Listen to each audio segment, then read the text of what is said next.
We need to talk about The Long Walk because it's one of the most shocking movies of the year and it's being called possibly the best Stephen King adaptation of all time. Imagine if you entered a competition against 49 other people to walk until there's only one of you left. If you win, your prize is a lot of money and one wish. You can wish for literally anything in the world, so what would you wish for? Here's the problem. There is a deadly twist. There is no finish line and there can be only one winner. Everyone else will die. So would you still enter? Let everyone know in a comment below. In this video, I'll tell you what happens in this movie. I'll explain that ending and how it's different from the book and what this movie is really about. We'll go through how each person died, what it represents, and the symbolism of all of the people that they meet and see as they travel along the road. This is The Long Walk Explained, and I'm MadMorph, and this is my channel where I talk about movies. You can subscribe for more like this and find my other channels in the descriptions or go to madmorph.com, including my free podcast where I read books to help you sleep. The movie opens with a letter on the screen to Raymond Garraty, who is kind of our main character. The letter is confirming his voluntary submission to the Long Walk. Yes, people actually apply to be in this, and then so many of them do, there is a lottery to decide who gets to take part. We find out later that pretty much every single young boy in the country applies to be part of the Long Walk, and why that is, I'll explain later. In the movie version, there are 50 boys walking and taking part, and each of them represents a different state in an alternate history United States. We then actually meet Raymond Garraty, who is played by Cooper Hoffman, son of Philip Seymour Hoffman. He's being driven by his mum in the car to the starting line, and she tries to convince him not to go and to back out. They have a very emotional goodbye, and he enters the walk.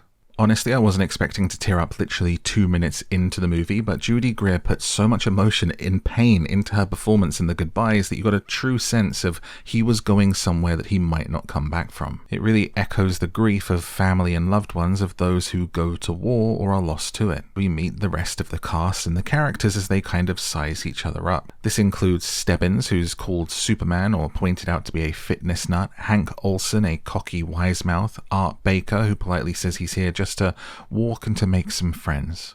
And there's Curly, whose age they question. He claims he's 18, but he's clearly too young to be here. Just like young boys used to lie about their age during the World War so they could sign up and go and fight for their country. The core two are Raymond Garraty, who you've already met, and Peter Mcvries, who is the first person that Raymond meets when he arrives. The Major shows up, played by Mark Hamill, who is kind of the figurehead of this long walk and represents the authority in this world, at which point Raymond puts his hat on his head and kind of pulls it down over his face, which is our first clue that there is some history there, which we'll find out more about later. The boys are called forward one by one and given a number and tags to wear around their neck, the design clearly resembling soldiers' dog tags. The only boy that the Major speaks to directly is Stebbins, to who he says, "Good luck, son." The Major then gives a speech about how productivity goes up around the time of the Long Walk, that the broadcast of this event inspires and elevates the gross national product, that they can make the country #1 in the world again, and the boys all cheer. Patriotism. He runs through the rules for them. Keep a speed of 3 miles per hour or faster. Fall below the speed, get a warning. If you can't get up to speed in 10 seconds, another warning. 3 warnings and then you get your ticket, which is their way of saying be shot. And the walk begins. They walk along the road, flanked by armed men in cars ahead and behind, and there is no longer any escape. They pass a dead and decomposing bull on the side of the road, a clue and a nod to the state of this country and the town they're walking through. Times are tough, nobody's bothered to clean it up, and things are dying here. The fact it's a bull and not a female cow could also serve as symbolism for the young men who are competing, young bulls that will soon lay dead in the road. There isn't a great deal of explicit world building in this film outside of clues like this that we're going to have to pick up on and piece together. There's no cutting away to the Capitol, we don't see news reports or any of the broadcast of the people watching on their TVs. The only time you're actually going to cut away from the Long Walk is when Raymond is having a flashback. The history and the lore of the Long Walk and how it works is told to us through conversations with the boys. Barkovitch, who is kind of the group outcast and a little bit of a bully, says that the Major doesn't allow spectators until the final stretch except for locals. Which again gives you that feeling of young men going to war and that only those who make it to the end will be welcomed home and cheered for. Through the movie, the boys continue to talk and to bond whilst they walk, and we get our core group who call themselves the Musketeers of Raymond, Peter, Art, and Hank. They talk about if they're religious, what they would do with the prize money, and what their wish would be. The bulk of the movie is bonding, conversations, a coming-of-age story wrapped up in a blanket of violence. Their casual chatter is this stark contrast to the seriousness of their situation. None of them seem particularly scared at this point that they're facing death. So much so I half wondered going in blind to this if they knew the true extent of how dangerous this walk was. Were they going to be surprised by the deadly stakes, or did they sign up willingly? This is actually a really important thing that we'll talk about later. They then pass a church and a woman is out front dressed all in black. She stands in the doorway watching them pass, and she looks like a woman in mourning. Perhaps she's mourning them. She knows that 49 of them aren't going to make it back. I feel like this woman is a representation of death or the Grim Reaper. You might think that's a reach right now, but there are more clues coming up which point to this being the case. I also think seeing a church is a nod to the relationship between church and state, which especially in the West has a lot of crossover in times of hardship and war. As for her potentially being a Reaper, everything changes after they see her. Curly has rolled his ankle and can't walk fast enough. He's getting warnings and Raymond helps him pick up speed. But the second he lets him go to walk on his own, he can't keep going at the pace that is needed. He gets his ticket as he screams that it's not fair. Raymond is so shocked that he actually stops walking for a moment and gets a warning himself, and Peter has to pull him and tell him to keep walking. This is the moment when the long walk becomes real. This is when it starts, and you know that because it's literally when you get the title screen 20 minutes into the movie. It's the first death, and it's all downhill from here for our group. It's also really interesting how even though it's a competition with only one winner, the boys continue to encourage each other and support each other. Garraty tried to help Curly. Peter then had to help Garraty. Whereas you might think you'd allow your opponent to get themselves eliminated, it's giving you a better chance. Again, it brings this theme of brotherhood between the boys to the front, like they're at war together against a common enemy and not each other. This isn't the Hunger Games. Next, a boy gets his ticket when he has a seizure and collapses, shaking in the road, and everyone just steps over him. He can't get up and keep walking, so he's shot. Barkovitch even jumps over him and revels in his passing, saying, "Hey, the odds just went up for us." This death could be seen to represent how some societies deal with the sick and the infirm, being overlooked and ignored and not taken care of if you don't have anything to offer a harsh society. Barkovitch then rage baits a boy called Rank into attacking him by insulting him and talking about his mother, and Rank falls for it and then gets his ticket because he can't get back up in time. The other boys in the group aren't happy about this and they call him a murderer, which he seems disturbed by and denies that he did anything wrong. And then just to hammer home that there's no stopping for any reason, number 45 has diarrhea and gets taken out whilst he has his pants around his ankles and is emptying his bowels on the road. These boys even continue to walk whilst they're sleeping, dozing and dreaming while their feet continue to carry them forward. That may seem strange, but it's actually possible and happens with soldiers in real life who are experiencing extreme exhaustion. When your body is so tired that the brain just takes over and goes on autopilot and keeps you marching whilst you sleep. Another big clue to the true meaning of this movie. There's then an interesting conversation that's very much open to interpretation. Ray says that he had a girlfriend, but he ended it to come on the walk. He asks Peter if he has a lady, to which he pointedly says, "No, Ray, no I don't." The implication is that Peter might be gay or bisexual, and people have long theorized from the book that there is a connection and something more between him and Ray. Ray is so shocked by what he says that he slows enough to get a warning and has to catch up and trips and gets a final warning. If he slows or stops again, he will be taken out. Then when Peter tries to help him keep speed, he snaps at him, acting paranoid, saying, "I know that you want me to get my ticket just like the rest so you can win." There's this odd sudden snap of anger from Garraty that could be considered like a rejection or maybe even homophobia. You also might read it as just him being sleep deprived and paranoid, depending on how you want to interpret that relationship.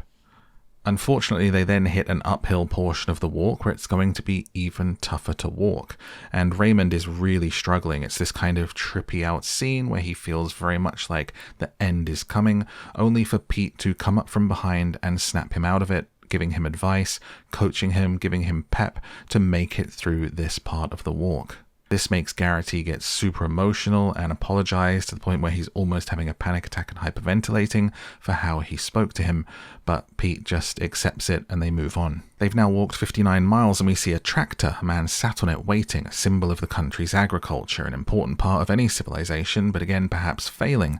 He's got nothing better to do than sit here and watch the boys walk. Peter and Garraty talk about whether they think they're going to win, and Pete says, I don't think I will, because it's not about who's fittest, it's about the part in the brain that makes mothers lift a car off a child, and that's just not in me. I don't want to beat people that badly. When the time comes, I'll just sit down. And there are only 18 boys left at this point because so many died on that hill. And how many times have you heard about men dying attacking hills in war? Then Harkness, number 49, who's wanting to write a book about the walk, is walking on a broken ankle from last night and gets his ticket punched whilst 2 kids watch on. We reach 100 miles and the Major pops back up to give another speech. He's popping up periodically on the back of a Jeep to give these rah-rah speeches that are probably more for the people watching at home than for the boys.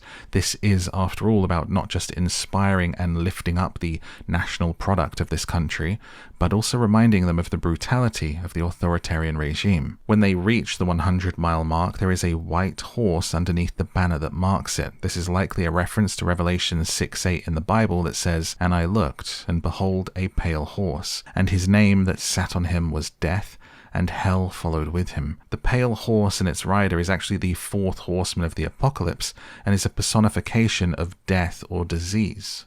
And they pass a boy who only has 1 leg and is watching on a crutch. There's so many references to the sick or the disabled throughout this movie, and the irony of this boy with 1 leg watching the long walk is that he's actually probably wishing and dreaming of taking part. There is a really interesting conversation earlier on where Garraty says that pretty much every single boy in the country applies for the lottery to take part in this. Why would you ever sign up to take part in something like this? We'll talk about it at the end. The boys bond over what their wish would be if they win, and Pete says he's changed his because of the walk so far, that he'll wish that there can be 2 winners, and Ray says that's beautiful. Garraty won't reveal what his wish is yet, but he says that he's hoping it will enact change. And the boys start to badmouth the Major and the walk, shouting F the long walk and F the Major, while a boy holds a radio aloft playing rock music. It lifts everyone's spirits for just a moment as they bond over it, and they're all in it together. When they hit 144 miles, Garraty confesses that his dad used to show him banned books and music and speak out against the authority. Things that could have got him sent to jail, letting us know that the society outside of this walk is a dystopian authoritarian system that's banned books and freedom of expression. We have a flashback and see that the baseball Garraty carries with him is the last thing his dad passed to him, right before a squad led by the Major bursts into the house and drags him outside. The Major, the very same one that is running this walk, says he's been accused and convicted of teaching banned materials and ideas, that he has to pledge allegiance to the state, the system, and the squads here and now, or face immediate deactivation. The use of these words and phrases by the authority, like get your ticket and deactivation instead of the real terminology, isn't them being like a content creator on TikTok trying not to get shadow banned and saying unalive. This is actually a real technique used by militaries around the world to dehumanize your enemies and normalize the acts that you're expected to carry out. It was used extensively by the US during the Vietnam War, which most of this movie seems to be replicating. And it just so happens that's what was going on in the world when Stephen King wrote this book. His dad refuses and says, "No sir, I will pledge no such allegiance," and is shot by the Major. And then Garraty drops a bombshell. He says his wish is going to be for a carbine, which he will then shoot the Major with and take his revenge. He says his dad was the last good person on this planet, that he did his part by teaching him the old ways, and now it's his turn to do his and cut the head off the dragon. He's essentially been radicalized by his father's actions, to which Peter says, "Ray, he chose to leave you," pointing out that his father chose to do what he did and chose to stand on that high ground and leave his family behind in this world, and how could that be good?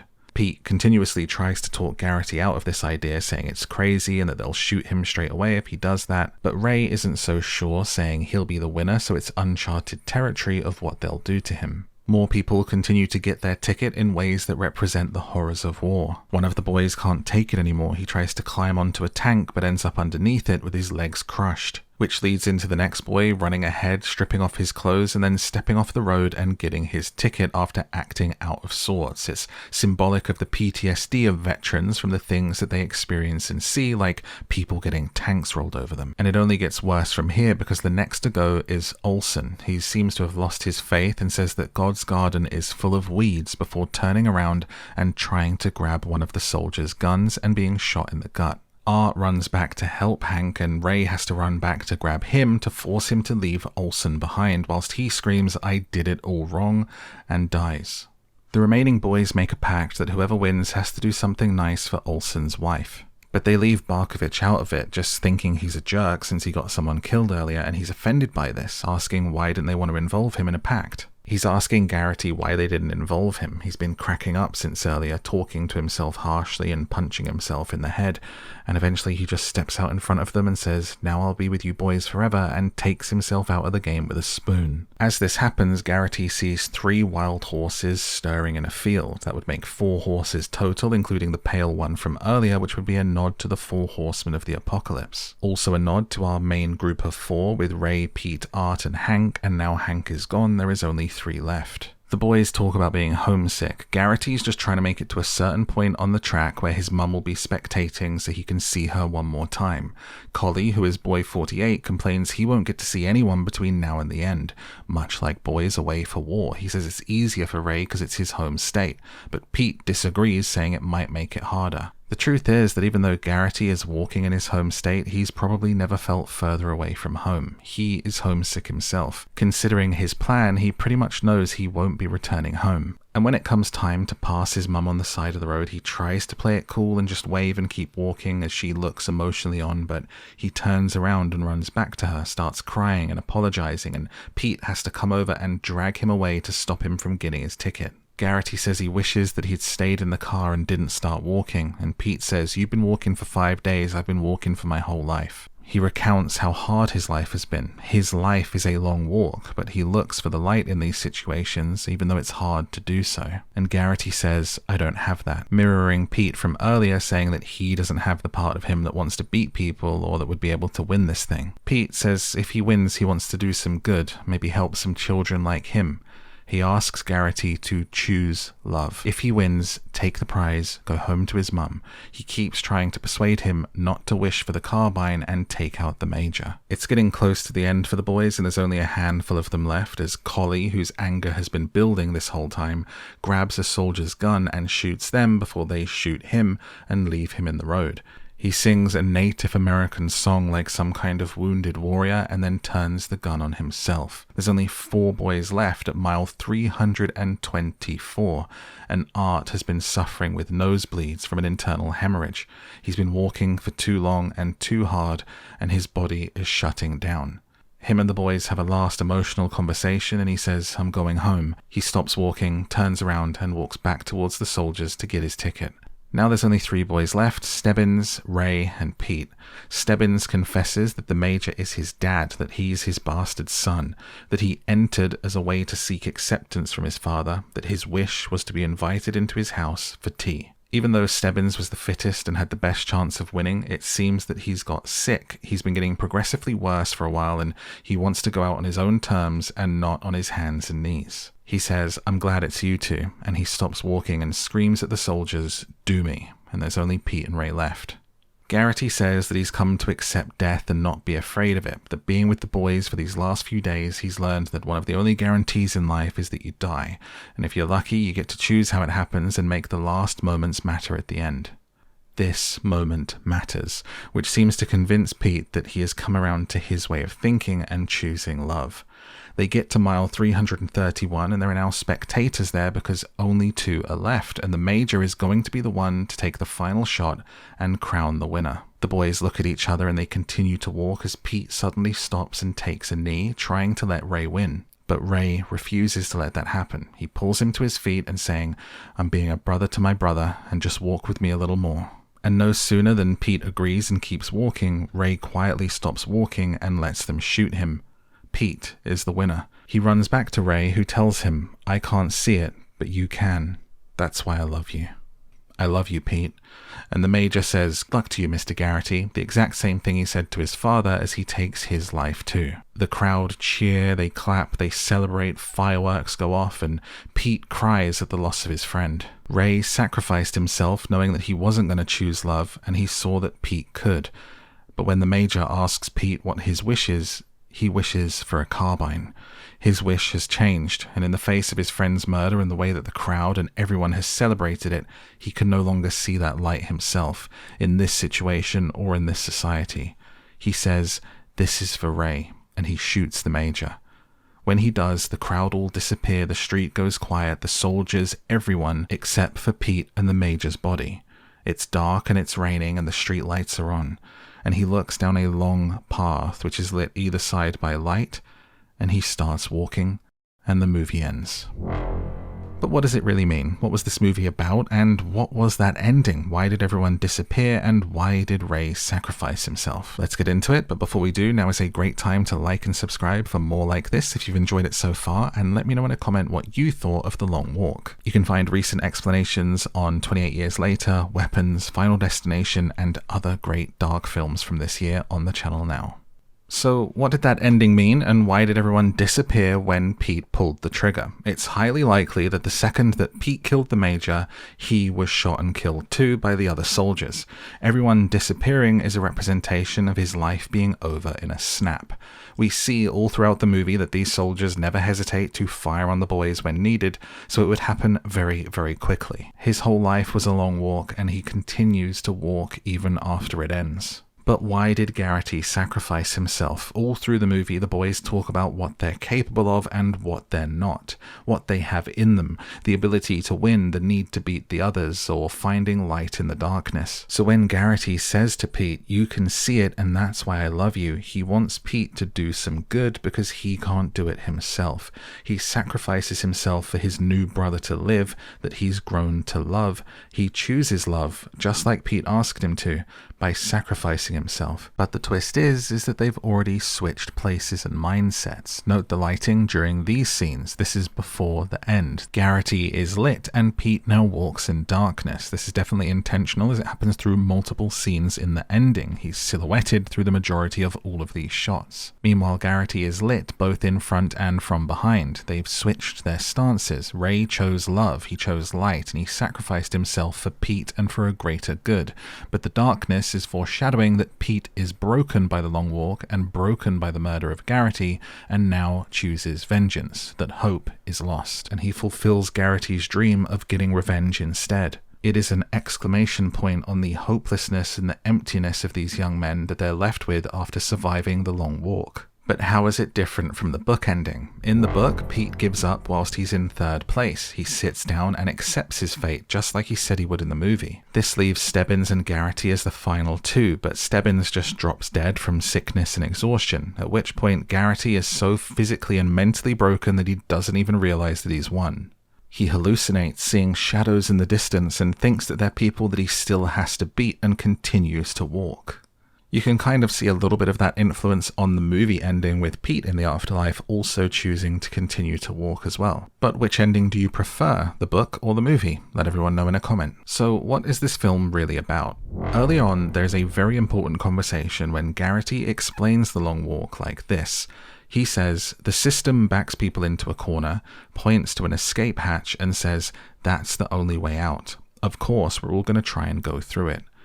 Even though there are only 50 boys on the walk, he says that every single boy in the country entered the lottery to try to walk, because we're all so desperate. Nobody really signs up for this, not really. So what does that mean? It means that this society is failing, that it's backing people into a corner, and the escape hatch that it points to is the long walk. This is a very obvious and sideways look at how real armies operate and how they recruit their soldiers. It's not just blind patriotism, it's not church and state, it's actually desperation for a lot of people. Militaries often recruit in deprived and rural areas where people may think they have no choice and no future but to sign up, to risk their lives for the chance of a better future for themselves. That's exactly what the long walk is. It's desperate men putting their lives on the line for a small chance of coming back and coming back better off. Here in England, recruitment of 16 and 17-year-olds into the army is 57% higher in poor areas compared to rich areas. And American military recruitment always focuses more on low-income communities and high schools in deprived areas. There is so much in this movie that shows that it is an allegory for war and young men going to war. But Stephen King never actually meant to write it about that, it's just what came out because it's what was going on at the time. He said, "You write from your times." Certainly that was in my mind, but I never thought about it consciously. I was writing a kind of brutal thing. It was hopeless. And just what you write when you're 19 years old. I don't know if it's the time of year, the weather, or just the state of the world in 2025, but people seem to be really lapping up a very depressing and sad and hopeless movie right now. Personally, I love anything that is the last one standing genre, whether it's Battle Royale or it's watching Survivor. It's something we are all very familiar with now, especially with the success of Squid Game, where 456 people compete to be the last one alive. If you think about it, The Long Walk wouldn't have been out of place as a game on Squid Game. What it does do is highlight how ahead of the curve this story was when it was written in 66 and 67 and finally published in 79. It pretty much predates everything. The Hunger Games was 2008, Battle Royale was in 99, and before that the stories seemed to be focused on sport and spectacle of violence like Rollerball or Running Man, which was published in 82 and also written by Stephen King, which had the movie with Arnie and is getting a new adaptation this year. I actually can't find any example of a battle royale type situation that predates this book. If you can think of one, please let me know in a comment. I would love to know. I know there's like Most Dangerous Game by Richard Connell as a book, but that's about one contestant being hunted. I'm talking about multiple contestants competing to be the last person standing. Battle Royale, the movie, was my introduction to that genre, but what was yours? More people than ever are familiar with it, not just because of Squid Game, but because of Fortnite and games. This was like a huge fad in gaming for a really long time to be the last one standing, the Battle Royale. So while for some, this genre may by this point be old hat, you may have seen too much of this or played too much of this at this point, I really enjoyed it. And I think if you pay attention to the symbolism and the wider meaning of what's going on here, it can give you a real appreciation for the story. But what did you think? This is a movie club, so be sure to head down into the comments and share your opinion on this movie. This has been The Long Walk Explained. I've been MadMorph. You can find the rest of what I do and my other channels in the description below, or click one of those videos on the screen for another movie explained.